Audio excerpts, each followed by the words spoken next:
Good morning, everybody. Today we're going to take a big jump all the way to Chapter 6, Lesson 3. We're going to get right into multiplying decimals. Multiplying decimals is really easy. All you have to do is know how to count. Yes, for these problems that I have down here, if you can count to 3, you can multiply decimals. So let's start here with no decimals whatsoever. 5 times 8 is 40. Carry the 4. 5 times 3 is 15. Plus the 4 is 19. And we get the answer of 190.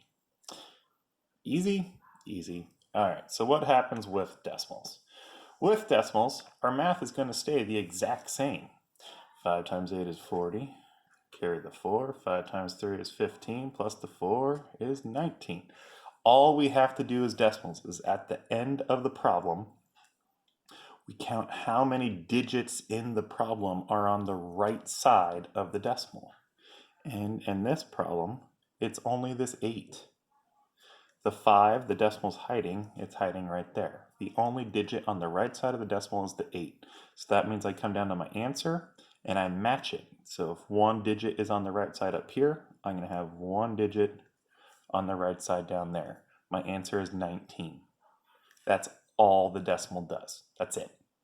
That is it.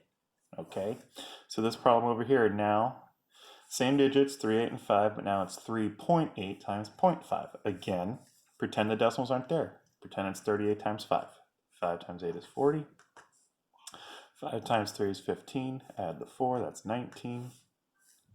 Now we just count up our digits. How many numbers are on the right side of the decimal? On this problem, I have the 8 and the 5. So there's 2 of them. So I come down here and I have to count the 2. My answer is now 1.90. That's it. It's that easy. Down here, you will notice, did I line my decimals up? No. When do I line my decimals up? That's with addition and subtraction. Again, I'm going to pretend that this is just 38 times 5. 5 times 8 is 40. 5 times 3 is 15, plus the 4 is 19. Now it's time to count. How many digits are on the right side? 1, 2, 3. 1, 2, 3. That's all there is to it. There's nothing else that you have to do. Now I'm looking at the problems in your book, and they get as hard as this for today. 12.3 times 3.7. Okay. Just pretend that this is 123 times 37. 7 times 3 is 21.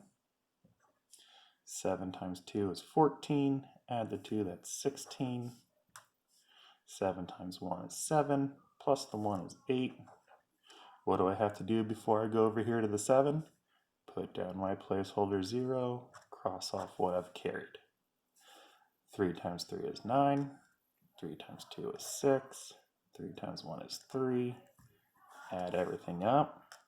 You'll notice I haven't done diddly squat with the decimal yet, because we do that at the very end. Now that I'm done with my problem, 123 times 37 is 4,551. Now I'm going to worry about my decimals. Well, they're not quite dark, but that's where they're at. So how many digits are on the right side? I have this one and this one for a total of 2. So I come down and I count to a total of 2. My answer is 45 and 51 hundredths. That is it. It doesn't get any harder than that. You still multiply your numbers the exact same way. You just have to count at the end of the problem. Alrighty. So the key to adding decimals is line them up. The key to subtracting decimals is line them up and fill in your gaps with zeros. The key to multiplying decimals is count them up at the end. All you have to remember. Here are your answers. Answers for the reteach page are right here. And answers for the practice page are right here. I always get questions on this. In the directions it says to round your answer to the nearest hundredth.